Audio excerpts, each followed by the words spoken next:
Shalom. प्रभु यीशु मसीह के नाम से आप सबको शालोम। शालोम के मानी है परमेश्वर की शांति आपके साथ हो। हालेलुया। मैं आज आपके साथ परमेश्वर के वचन से एक खास बात बताना चाहता हूं। वो क्या है? क्योंकि अभी चर्च बिल्डिंग्स और जहाँ जहाँ हम लोग इबादत करते हैं, आराधना करते हैं, वो सब जगहें बंद है। सोशल डिस्टेंसिंग की वजह से सरकार और हमारा माहौल जो है हमें इजाज़त नहीं देता है हम एक जगह में इकट्ठा होकर आराधना करें। अभी ऐसा बात है तो क्या किया जाए?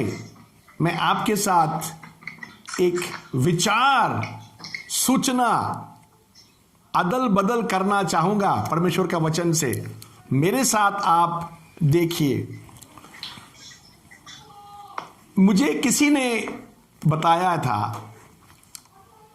कुछ दिन पहले, बोला शैतान ने यीशु मसीह को बोला होगा, शैतान ने यीशु मसीह को बोला होगा, मैं तुम्हारा हर कलीसिया, हर चर्च का इबादत जगहों को बंद करवा दिया हूं।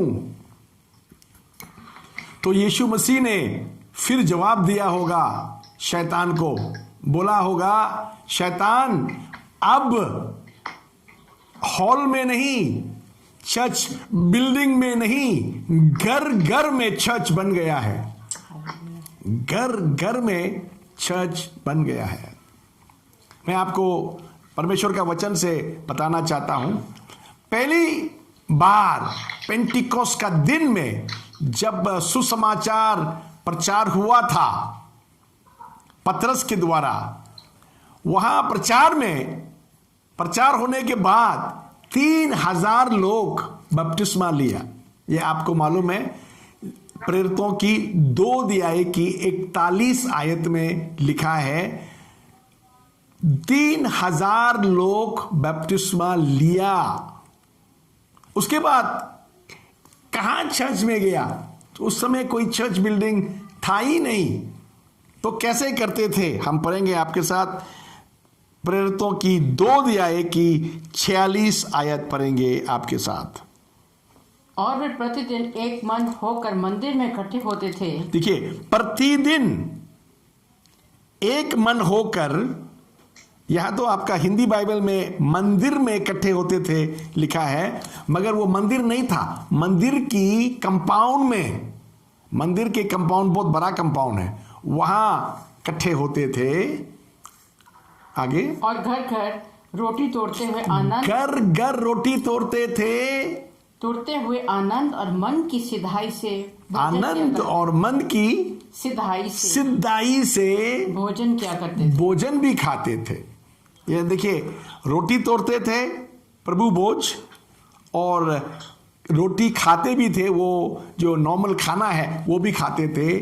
देखिए, मिलते थे कभी कभी टेम्पल कोर्ट के मानी कंपाउंड में, मंदिर की कंपाउंड में, और घरों में उन लोग वचन सुनते थे और वहां संगति करते थे करके बाइबल में लिखा है। अभी मैं आपको कुछ समझाना चाहूं।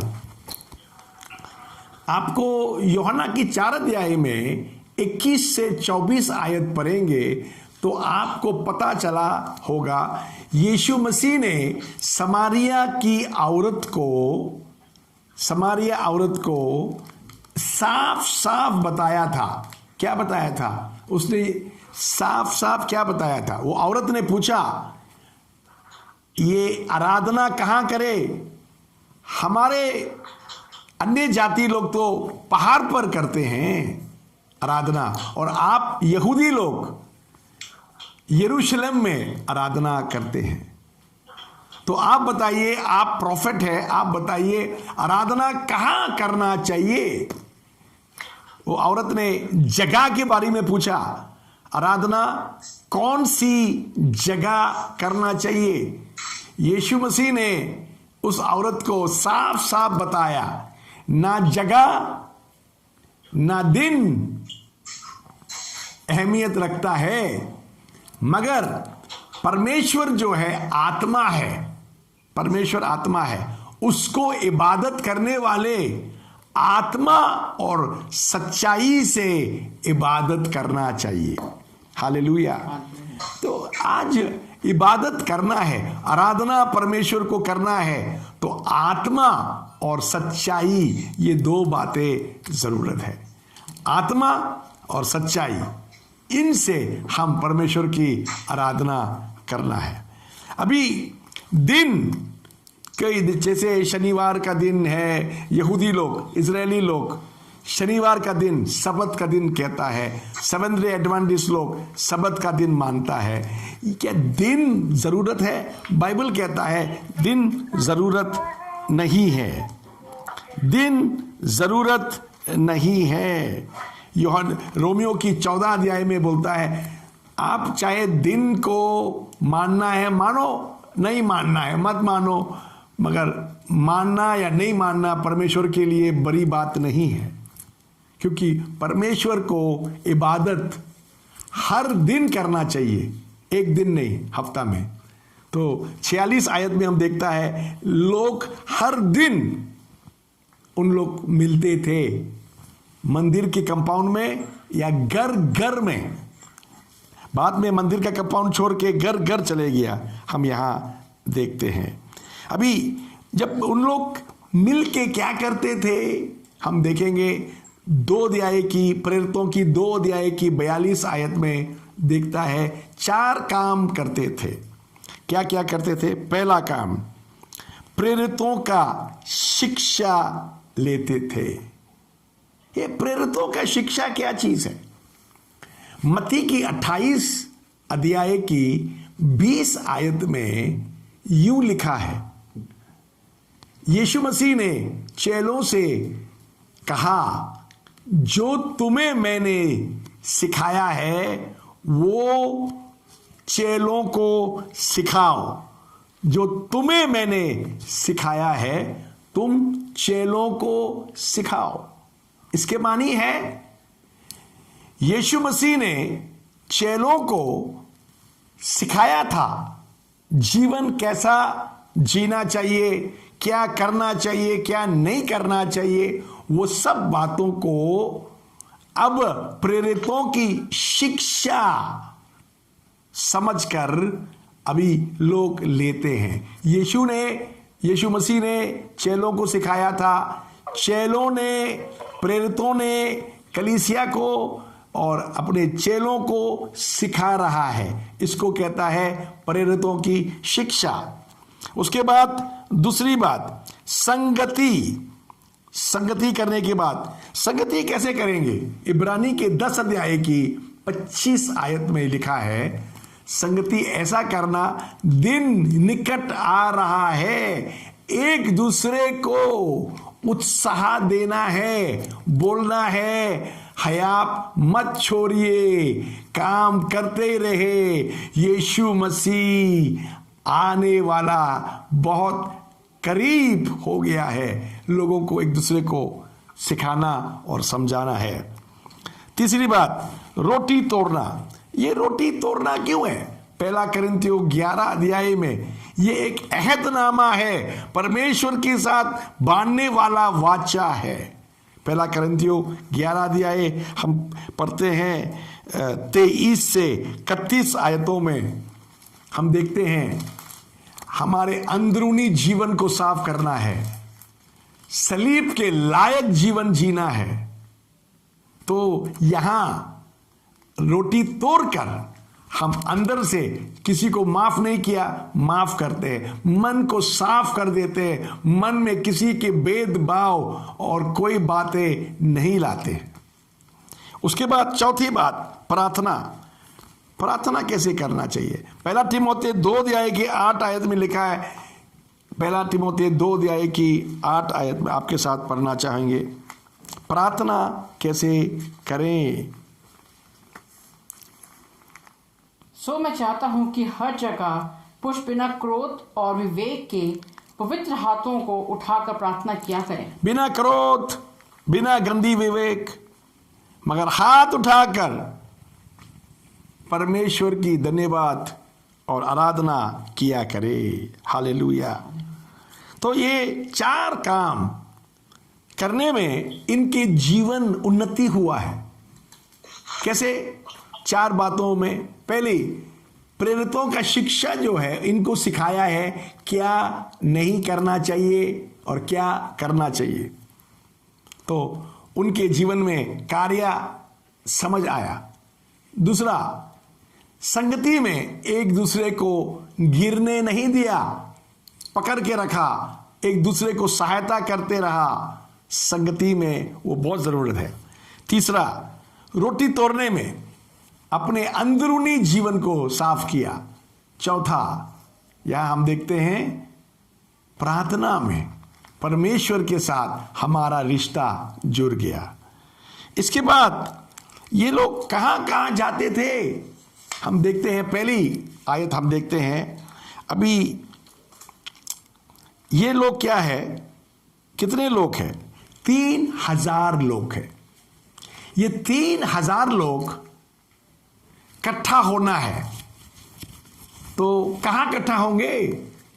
3000 लोग कहां इकट्ठा होंगे? घर में। एक घर में 3000 लोग नहीं आएंगे। एक घर में ज्यादा 10 या 12 लोग आएंगे। उस जमाना के मुताबिक 12 जो था, चेलों का नंबर था। इजरायली 12 बेटों याकूब के 12 बच्चों के नंबर था।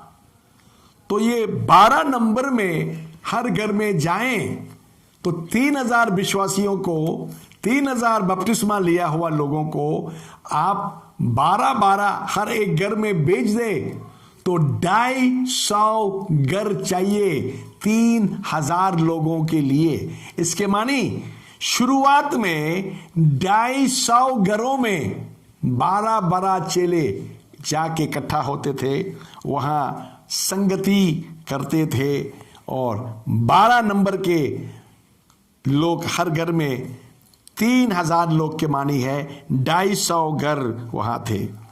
हम इसके बाद में हम आपके साथ देखेंगे पहला घर, प्रेरितों की 12 अध्याय की 12 आयत में हम देखता है मरियम की घर। मरियम, कौन सा मरियम?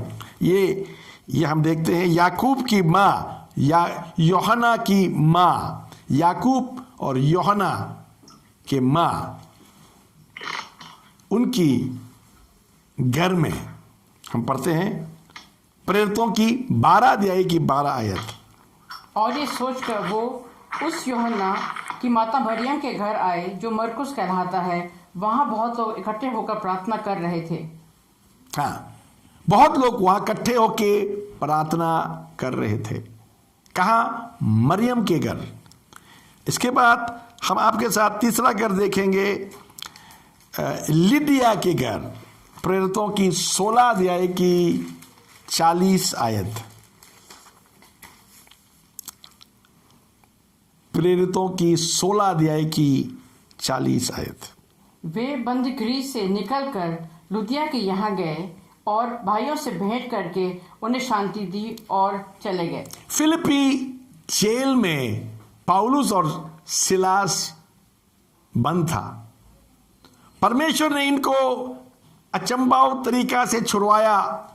आपको मालूम है, जेल की पूरी नींव हिल गए, दरवाजाएं खुल गए और उनकी जो जंजीरें सब टूट गया।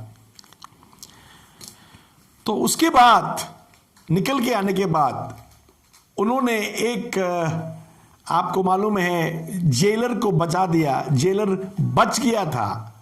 जेलर बच जाने के बाद उन्होंने लिडिया के घर में आए। लिडिया के घर में वहां इकट्ठे होते थे प्रार्थना करने, वहां इकट्ठे होते थे आराधना करने, लिडिया के घर में। अभी उसके बाद यही काफी नहीं है, हम आगे भी देखेंगे आपके साथ। रोमियो की 16 अध्याय 3 से 5, प्रिस्का और अक्विला। प्रिस्का और अक्विला पौलुस की नजदीक और करीब सेवक लोग हैं, मियाँ बीवी। अब यहाँ उनके भी देखेंगे आपके साथ। हम यहाँ देखते हैं, प्रिस्का और अक्विला को जो यीशु में मेरे सहकर्मी हैं, नमस्कार। उन्होंने मेरे प्राण के लिए अपना ही सिर दे दिया था, और केवल मैं ही नहीं वरन अन्य जातियों की सारी कलीसियां भी उनका धन्यवाद करती हैं। और उस कलीसिया को जो नमस्कार जो उनके घर में है। मेरे प्रिय प्रिस्का और अक्विला का घर के कलीसिया, वह घर में कलीसिया लगते थे। एक और आयत पढ़ेंगे, 1 कोरिन्थियों 16 अध्याय की 19 आयत। 1 कोरिन्थियों 16 अध्याय की 19 आयत। आसिया की कलीसियाओं की ओर से तुमको नमस्कार। अक्विला और प्रिस्का का और उनके घर की कलीसिया का भी तुमको प्रभु में बहुत बहुत नमस्कार। बाइबल में हम देखते हैं प्रिस्का और अक्विला का घर के कलीसिया बहुत काम करते हैं, और वो कलीसिया घर में लगते हैं, कोई हॉल में नहीं। अभी हम देखेंगे 5वां, निम्फा। आपने नाम सुना, निम्फा। निम्फा कोलोसियों 4 की 15 में, निम्फा।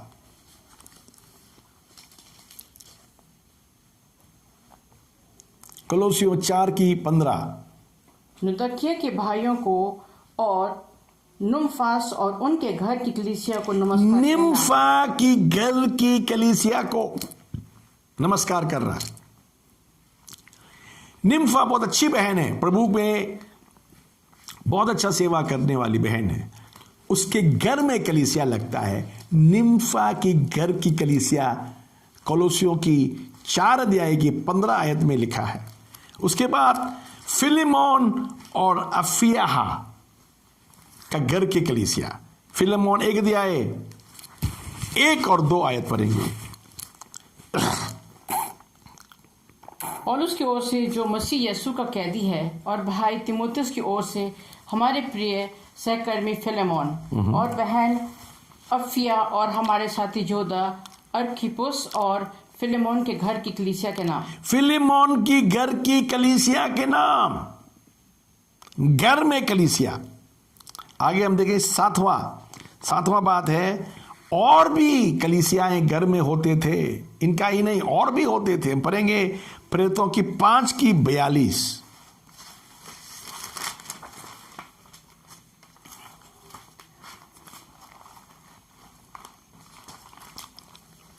प्रेरितों की 5 अध्याय की 42 आयत।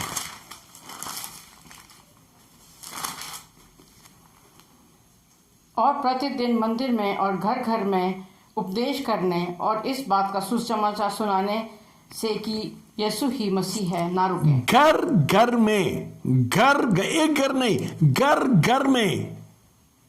हालेलुया। आप हालेलुया बोल सकते हैं। घर घर में प्रभु यीशु मसीह की महिमा हो, घर घर में। हालेलुया। अभी हम आपके साथ देखेंगे प्रेरितों की 5 अध्याय की 14 आयत देखिए।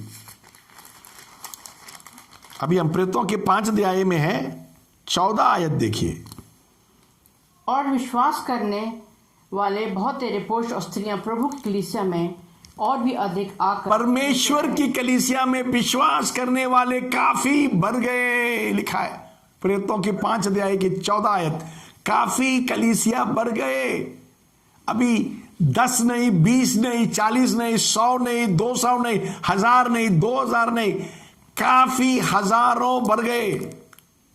तो इतने लोग बढ़ जाने के बाद हम देखता है 24 आयत में, 42 आयत में, 5 का 42 आयत में हम देखता है घर घर में फिर, घर घर में फिर,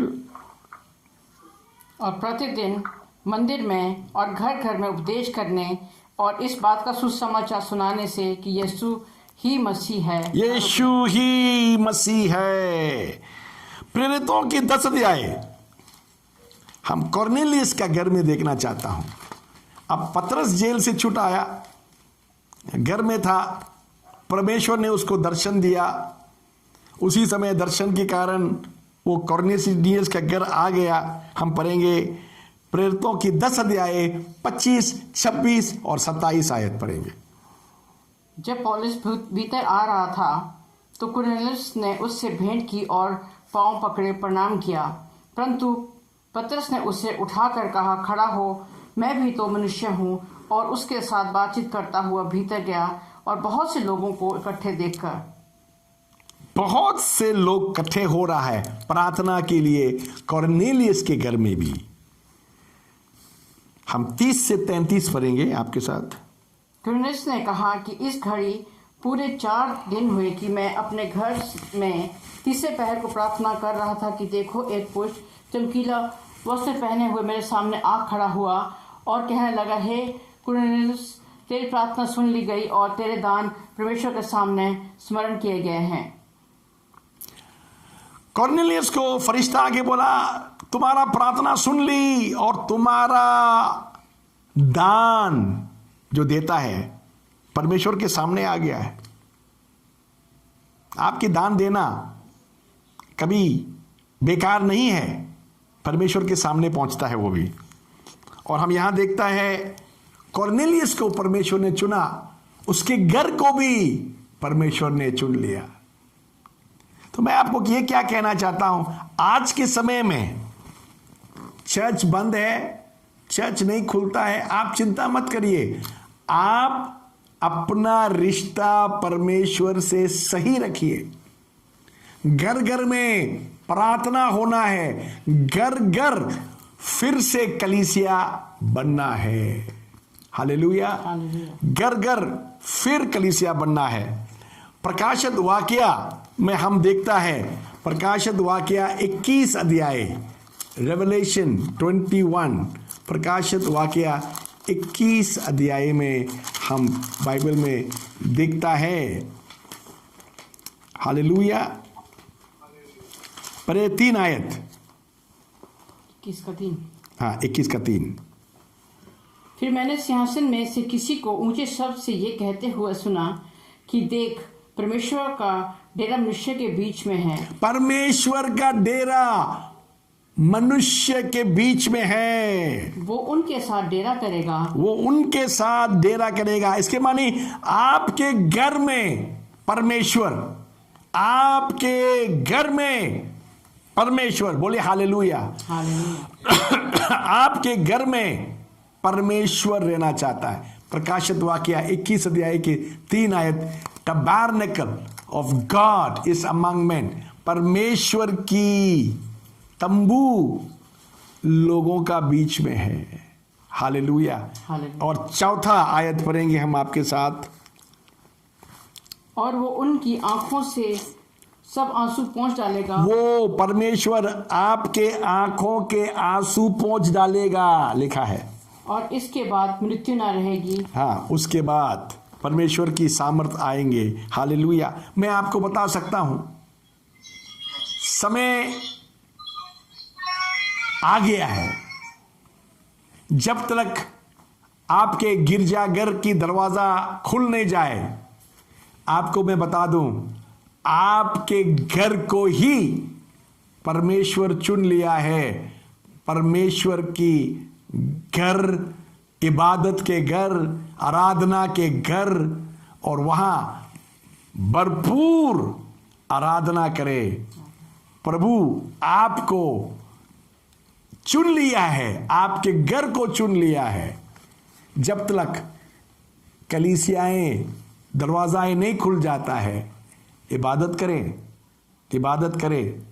प्रभु आपको चाहता है, अपने विश्वास में कमजोर ना हो, इबादत में बड़े रहे, हाथ उठाए, झगड़ा ना करे, फालतू बात ना करे, परमेश्वर में बने रहे। वो परमेश्वर चाहता है। हालेलुया।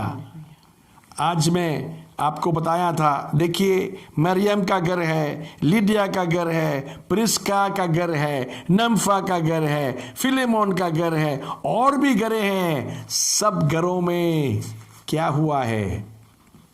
कलीसिया बना है। यीशु मसीह आपके घर को भी कलीसिया बनाना चाहता है। शैतान सोचता होगा मैंने कलीसियाओं का दरवाजाएं बंद कर दी, मगर परमेश्वर ने हर घर को कलीसिया बना दिया है। हर विश्वासी का घर आज कलीसिया जैसा है। विश्वास करें, बने रहे, उन्नति करें। प्रभु आपसे प्यार करता है।